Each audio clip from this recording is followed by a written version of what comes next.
ADHD can be a real challenge when it comes to running a business. But in this video, I answer a question from the audience and I'm going to share with you what works for me and how you can make it work for you too. So hey there, my name's Jimmy Mitchell and I have ADHD.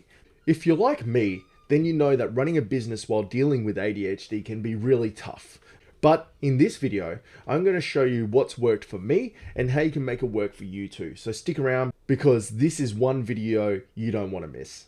Alex from Balcatta in Western Australia asked, you mentioned in another episode that you have ADHD, which I do, and I'd like to learn more about how you run a business and manage it without medication, as I've been really struggling to get the job done lately without leaving things to the last minute. Any tips? So yes, actually I have a lot. So I will give everyone a bit of context. Yes, I do have ADHD. I was diagnosed with ADHD as an adult though, not as a child. So I was in the Navy. The Navy told me I should go see a psychiatrist, got diagnosed and been given medication.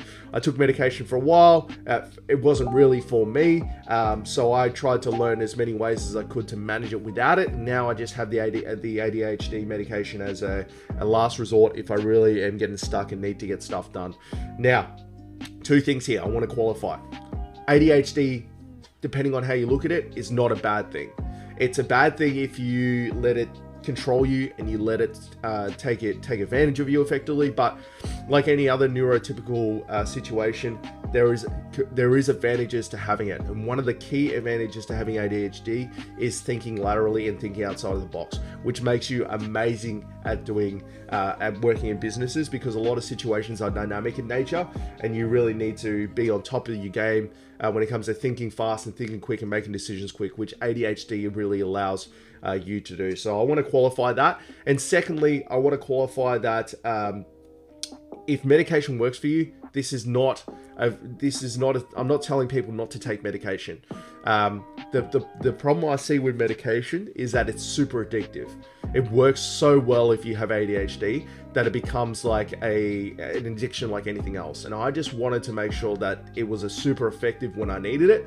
So I wanted to get to a point where I can manage it on my own and then use the medication if I really got stuck and needed like help, basically. And that's sort of the middle ground I've gotten to now. So let's talk about ways to manage ADHD. So I'm just going to talk about the ways I do it because having so many staff, you've got to really be on top of your game and you've got to make sure that the team can rely on you, which is the biggest problem with ADHD, is to become unreliable to others, especially if you can't manage it. So let's talk about one of the biggest problems with ADHD and one of the biggest negatives, and that's procrastination. We're going to talk about procrastination because it's probably the biggest hurdle most business owners face that have ADHD. And basically the way I go about managing ADHD is quite simple. I feel like sometimes keeping this kind of stuff simple is the best way to go about it. So there's one thing about ADHD that makes it different to someone that doesn't have ADHD, and that is the start of a project. So basically everything you do in business is a series of small projects, and some are smaller and some are bigger. So the big projects are the ones that people with ADHD really struggle with. And the reason for that is, like, if you have a neurotypical brain, just like a normal brain, basically you look at a project from the start to the finish and it's just a linear line a lot of the time, maybe little bumps along the way, but it's basically just a linear line like that.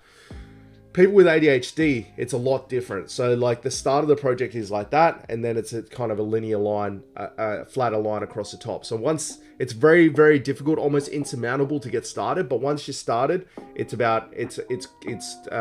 like a straight line like this.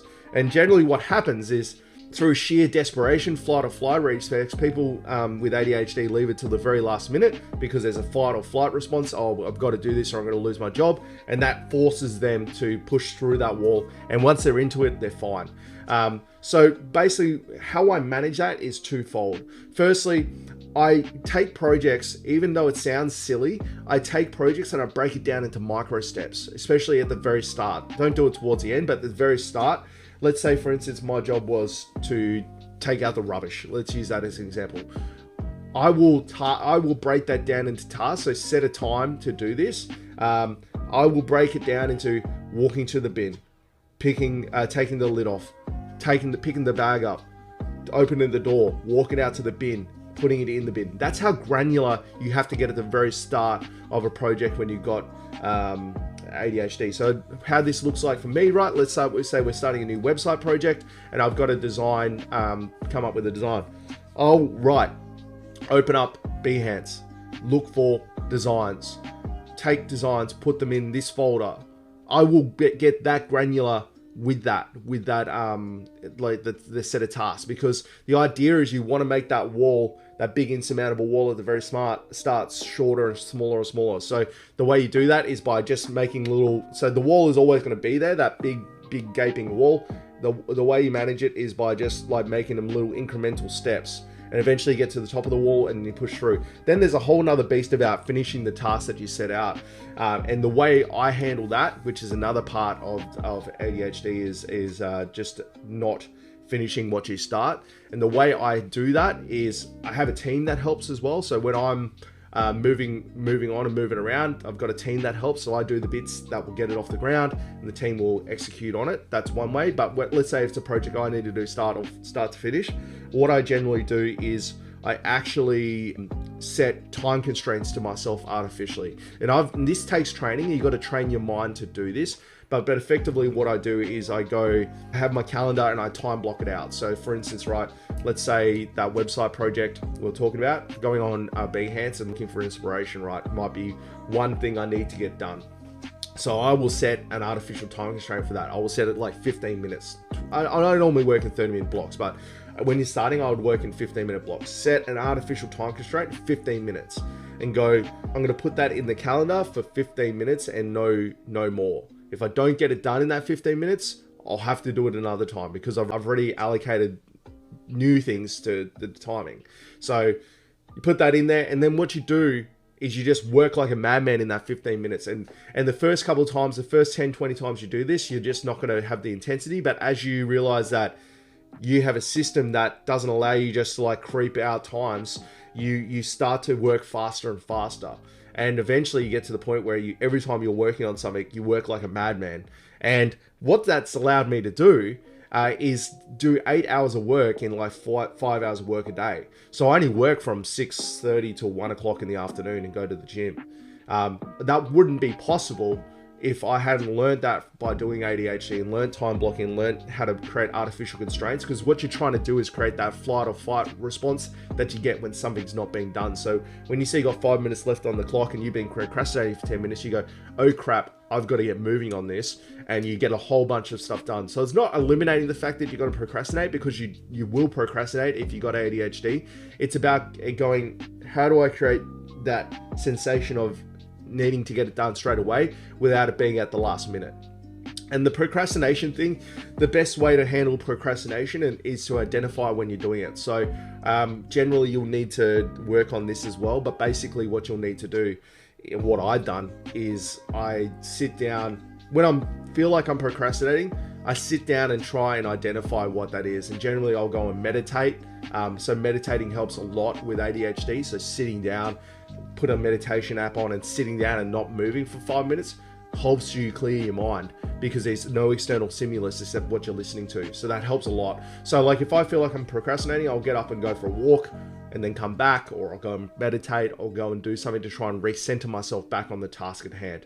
Because generally procrastination happens at the very start because you're trying to avoid that massive wall instead of taking on the little task. And honestly, one of the secrets is if you have no time to procrastinate because you've time blocked your whole day to the minute, generally you won't procrastinate because you just don't have time. So that has helped a lot with me. If you guys would like a video series on ADHD in business, let me know, because it's something I'm very passionate about, and I'm living it right now. People rely on me to do what I need to do as much yourself, and you need to make sure that they can lean on you, and you can make sure you become the goalkeeper and get the job done. So Alex, thank you so much for that question.